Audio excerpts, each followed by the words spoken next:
fermer le portail. Je ferme le portail comme ça. Je vois mon mari, il était dehors, il pousse le portail, le tourbillon m'a projeté derrière là-bas. Donc je commençais à tenir le vent. J'ai tourné. Lui, il était là debout, il me regardait. Je viens sur la véranda, là, je tiens le côté qui était là. J'ai dit, oh, moi j'ai mal, et puis tu me pousses comme ça, là, qu'est-ce qui se passe? Du coup, il s'est éclipsé. J'ai dit, oh, mais ça c'est un problème. Je commençais à transpirer. J'ai dit, oh, il me semble que le monsieur là, il est sorcier. Comment je peux me rêver comme ça? J'appelle mon pasteur. Il était 5 heures du matin. J'explique le songe au pasteur. Le pasteur dit, oh non, ça va passer, mais de toute façon, je vais venir, on va prier. À 6 heures, le pasteur vient, on a prié. Après, il me dit, moi, on m'a dit, moi, je ne sais pas comment je ne sais pas ce que je vais te dire. Toi-même, tu es déjà une grande femme. Tu sais déjà faire la part des choses. Aujourd'hui, là, moi, je ne peux pas te dire de refuser ton mari, de quitter ton foyer. Donc, c'est à toi-même de discerner. Ou tu restes dans le foyer, ou tu restes pas dans ton foyer. Comme le pasteur me dit de quitter le foyer. Même si j'ai des problèmes avec lui, mais ce n'est pas comme ça, mais je vais quitter le foyer. Je suis sortie de l'hôpital, je suis repartie à la maison. Quand mon mari m'a fui à la maison, c'est comme si il avait vu un démon. C'est comme s'il avait vu un démon. Pour lui, donc, il se disait que non, comme elle est partie à l'hôpital comme ça, elle va mourir. Et moi, je suis revenue à la maison. Et on a marché comme ça, je suis restée. Après, à un moment donné, je voyais que non, moi je dois quitter le foyer là. Il n'y a plus rien de bon ici. Parce qu'un jour, j'étais partie à Ginkala, quand je suis arrivée, ma fille me dit, maman, il faut partir d'ici, moi je ne veux plus te voir ici là. J'ai dit, mais pourquoi moi je reste ici pour vous? Il dit, maman, il faut partir, moi je ne veux plus te voir ici. Parce que papa, quand toi tu n'es pas là, il prend le pistolet, il prend le pémaca, il nous fait asseoir, il nous montre le pémaca, il dit que si votre mère n'essaie pas de sortir dans cette maison, moi je vais la tuer, et puis je vous tue, moi aussi je vais me tuer. Ah, c'est comme ça qu'il a dit. J'ai dit, ah, mais ça c'est la deuxième fois qu'il dit ça. Parce que pour la première fois, quand il était à Pointe-Noire, il était affecté à Pointe-Noire. Moi, j'étais partie à Pointe-Noire. Il dit, dites à votre mère, je sais que votre mère arrive là, elle est en route là. Mais il faut la dire de ne pas mettre pied ici chez moi. Moi, j'ai traîné dans la ville de Pointe-Noire. Je savais où aller. Alors que j'avais une maison là-bas. J'avais mes enfants, les enfants même étaient partis les vacances. Je ne pouvais pas voir mes enfants. Quand il a interdit à mes enfants, il a dit à mes enfants, dites à votre maman de ne pas arriver ici. Comme c'était des menaces comme ça, des menaces, j'ai dit, bon, de toute façon, j'en ai rien à foutre, moi j'ai mon argent, je vais partir. C'est là où j'avais décidé de quitter le foyer. Je suis partie chez moi, heureusement que j'avais construit, je suis partie chez moi. J'ai laissé les enfants. Les enfants sont restés chez moi. Il y avait 3 enfants qui étaient restés parce que déjà l'autre était parti en France. Je commençais à rester chez moi, à la maison. C'était maintenant des rêves bizarres. C'est comme si des gens qui me poursuivaient la nuit, des maris de nuit, parce qu'un jour, j'étais au salon, pendant qu'il était encore vivant, j'étais au salon, vers 17h, 18h, je regardais la télé. C'est maintenant le sommeil qui me prend. Je vois quelqu'un venir me donner le sexe. Il a coupé son sexe. Il a coupé son sexe, il est venu me dire, moi j'ai tenu ça. J'ai dit, oh, qu'est-ce que tu me fais comme ça? C'est le sexe. J'ai dit, oh, mais ça c'est quoi? Donc ça a commencé à l'éthique. Mais pendant ce temps, lui et moi, on ne se parlait pas. Même quand il me voit dans la rue, il passe, moi aussi je passe. Personne ne pouvait demander la nouvelle des autres. Même les enfants ne pouvaient pas demander les nouvelles, parce que les enfants, comme ils étaient déjà grands, ils venaient à la maison chaque vendredi. Comme je travaillais à Ginkala, je partais les lundis. Vendredi, je reviens à Brazzaville. Le samedi, je suis à Brazza. Donc, c'est là où je voyais les enfants. Le lundi, je repars. Donc, j'ai commencé à voir des choses pas bien.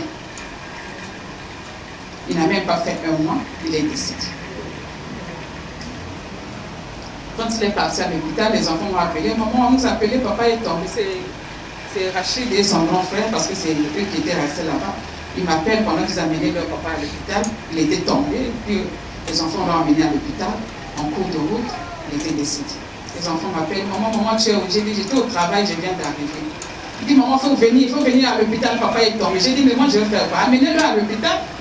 Les enfants ont insisté, maman, il faut venir. J'ai dit, ah, C'est mon mari, hein, j'ai fait des enfants avec lui. Je vais faire comment? Je prends la voiture. L'esprit me dit non, laisse la voiture. Je laisse la voiture, je prends le taxi, je suis partie. Je ne suis même pas arrivée à l'hôpital. Les enfants m'appellent, oh, papa est décédé. J'ai dit, comment ça? Il ne faut pas mentir. Il dit, bon, mon papa est décédé. D'abord, quand les enfants m'ont appelé, comme j'ai ma petite soeur qui est à Mungali, j'ai dit, bon, les enfants amènent leur papa à l'hôpital, leur papa est tombé. Toi qui es à Mungali, moi, comme je suis en Congo, j'essaie un peu de prendre le taxi, de suivre les enfants pour les assister. Donc, ma petite soeur n'était même pas arrivée à l'hôpital. Le papa était décédé. J'ai dit, merde. Je suis plus repartie à la maison. Je suis partie à la veille. C'est un homme. Il a fait des enfants avec moi. Il fallait l'honorer. Je suis partie à la veillée, je suis restée à la veillée, personne ne s'occupait de moi, personne ne s'occupait de moi, on ne me demandait rien. Je suis restée là pendant 8 jours. Après le 9e jour, c'est ses parents qui prennent la parole pour dire à mes parents, non, nous on ne peut pas voir votre fille ici, il faut la prendre, l'amener chez elle parce que c'est une sorcière, on ne peut pas la voir ici. C'est elle qui a fait que notre fils meurt. Donc il y a eu des discussions. Non, il faut partir, on ne peut pas la voir ici, il faut partir, il faut partir. Les gens voulaient même se battre là. J'ai dit, ouais, mes parents ont dit, non, Kanga du Toko, hein, Tokin. J'ai pris ma mat, je suis partie. 5 jours après, c'est l'enterrement. Donc, je n'ai pas même contribué à son décès, donner l'argent, je n'avais pas donné. Le 5e jour, c'était l'enterrement, ils sont partis enterrer. La nuit là, quand je dormais, le combat a commencé. C'est des trucs bizarres que je voyais la nuit. Le premier jour, j'ai vu un panthère. Le panthère est venu pousser le portail pour rentrer dans la parcelle. J'ai dit non, tu ne rentres pas ici. Ça, c'est pas ta parcelle, tu ne rentres pas. Donc moi, j'étais dans la parcelle, le panthère était dehors. Donc lui, il pousse, moi aussi, je pousse. J'ai dit, tu ne rentres pas dans ma parcelle. De toute façon, c'est ma parcelle, personne ne rentre ici. Donc c'était le combat avec le panthère. Jusqu'à ce que je l'ai vaincu. Il est parti. Moi, j'ai ouvert le portail. J'étais en train de regarder comment le panthère était en train de partir. Le panthère se retourne comme ça, il dit, attends, tu vas voir. Le panthère a parlé, il dit, attends, tu vas voir. Au moment où je voulais fermer le portail comme ça, c'est le chat qui arrive, un petit chat.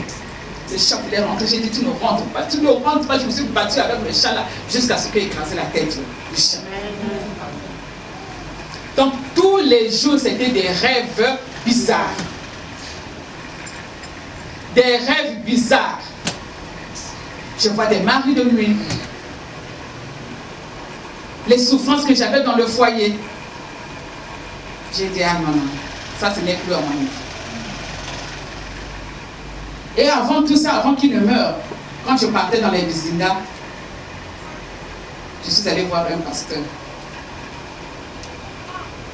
J'ai dit, papa, moi j'ai des problèmes avec mon mari, ça ne marche pas, voilà.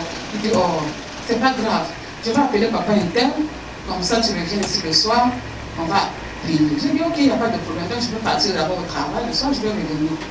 Le soir, là, quand je suis partie, il me dit, mais on ne va pas prier ici, on va aller ailleurs. J'ai dit, ok. Oh, ta voiture est là. J'ai dit, oui, la voiture est là. On monte dans la voiture, nous sommes partis, direction à Congo, château d'eau, vers du fil, non, Kinsundi. On arrive vers le séminaire là-bas, il dit garde la voiture ici. Je garde la voiture. On a marché à pied, on a marché près d'1 kilomètre. Après nous sommes rentrés dans les cimetières.